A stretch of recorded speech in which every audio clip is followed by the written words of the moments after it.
ഞാൻ ആഷിഖിലേക്ക് ഒന്ന് പോകുന്നു. ആഷിഖ് തലശ്ശേരിയിൽ നിന്നുള്ള യാത്രാ സംഘത്തിലുണ്ടായിരുന്നയാളാണ്. ആഷിഖ് നമസ്കാരം. ആഷിഖ് ഇപ്പോൾ എവിടെയുള്ളത്? ശ്രീനഗറിലാണോ? ശ്രീനഗർ റെയിൽവേ സ്റ്റേഷനിലാണ്. തിരിച്ചു മടങ്ങാനാണ് അല്ലേ? തിരിച്ചു മടങ്ങാൻ ബെൽഗാം എന്നാണ് നമ്മുടെ അടുത്ത ട്രെയിൻ, ഡൽഹിക്കുള്ള ട്രെയിൻ. ഓക്കെ. ആഷിഖ് ഇന്നലെ ഈ പഹൽഗാം ഭാഗത്തേക്ക് പോയിരുന്നോ? ബൈസാരൻ വാലിയിൽ? അതെ, ആ സംഭവം നടക്കുമ്പോൾ നമ്മൾ അവിടെ ഉണ്ടായിരുന്നു. അതുപോലെ ടോപ്പിലേക്ക് പോകാനുള്ള കുതിര സഫാരിക്ക് കയറാൻ നിൽക്കുന്ന സമയത്തായിരുന്നു ഈ സംഭവം. അവിടെ നിന്ന് തന്നെ പെട്ടെന്ന് കുതിര സഫാരി ക്യാൻസൽ ചെയ്യും, നമ്മളോട് റിട്ടേൺ പോകാൻ വേണ്ടി പറയുകയും ചെയ്തു. അതായത് ബൈസാരൻ വാലിയിലേക്ക് എത്തുന്നതിന് തൊട്ട് മുമ്പാണ് അവിടെ എത്തി. അപ്പൊ ഈ ശബ്ദങ്ങളൊക്കെ കേൾക്കുന്നുണ്ടോ? ഈ ബഹളമൊക്കെ കേൾക്കുന്നുണ്ട്. അത് ട്രെയിൻ, ഇവിടെ ട്രെയിൻ വന്നുകൊണ്ടിരിക്കുകയാണ്. Okay, thank you. ഓക്കെ, വിട്ടോളൂ. ഓക്കെ, സാറേ, ഹലോ.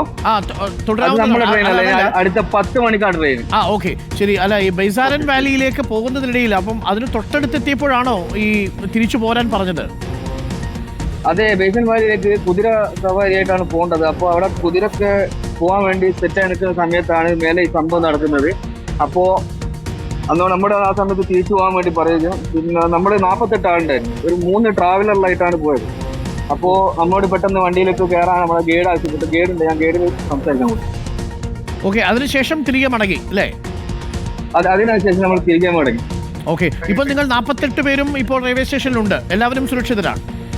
ഓക്കെ, നമ്മൾ 48 പേരുണ്ട്. പിന്നെ നമ്മളെ പാലക്കാടുള്ള ഒരു 24 ആൾക്കാർ നമ്മുടെ തൊട്ട് അടുത്തായിട്ടുണ്ട്. ഓക്കെ, അപ്പൊ എല്ലാവരും സുരക്ഷിതരാണ്. നിങ്ങൾ എല്ലാവരും ഇനിയിപ്പോ മടങ്ങുന്നു? എല്ലാവരും മടങ്ങുന്നു. ഈ സമയത്ത്, ഈ അറ്റാക്ക് നടക്കുന്ന സമയത്ത് മുകളിൽ ബൈസാരൻ വാലിയിൽ മറ്റു മലയാളികൾ ആരെങ്കിലും, ഇപ്പൊ രാമേന്ദ്രൻ ചേട്ടന്റെ കാര്യം പറഞ്ഞു, അതല്ലാതെ മറ്റാരെങ്കിലും ഉള്ളതായിട്ട് അറിയാമോ? Okay, thank U. ആഷിഖ് തലശ്ശേരിയിൽ നിന്നാണ് യാത്ര പോയത്. തലശ്ശേരിയിൽ കണ്ണൂരിൽ നിന്നുള്ള 48 അംഗ സംഘമാണ് ഇന്നലെ അവിടെ ആ സമയത്ത് ബൈസാരൻ വാലിക്ക് തൊട്ട് മുമ്പ് ഉണ്ടായിരുന്നത്. ആ ബൈസാരൻ വാലിയിലേക്ക് എത്തുന്നതിന് തൊട്ട് മുമ്പാണ് അവരവിടെ നിന്നും തിരിച്ചു മടങ്ങേണ്ടി വരുന്ന സാഹചര്യം ഉണ്ടായത്.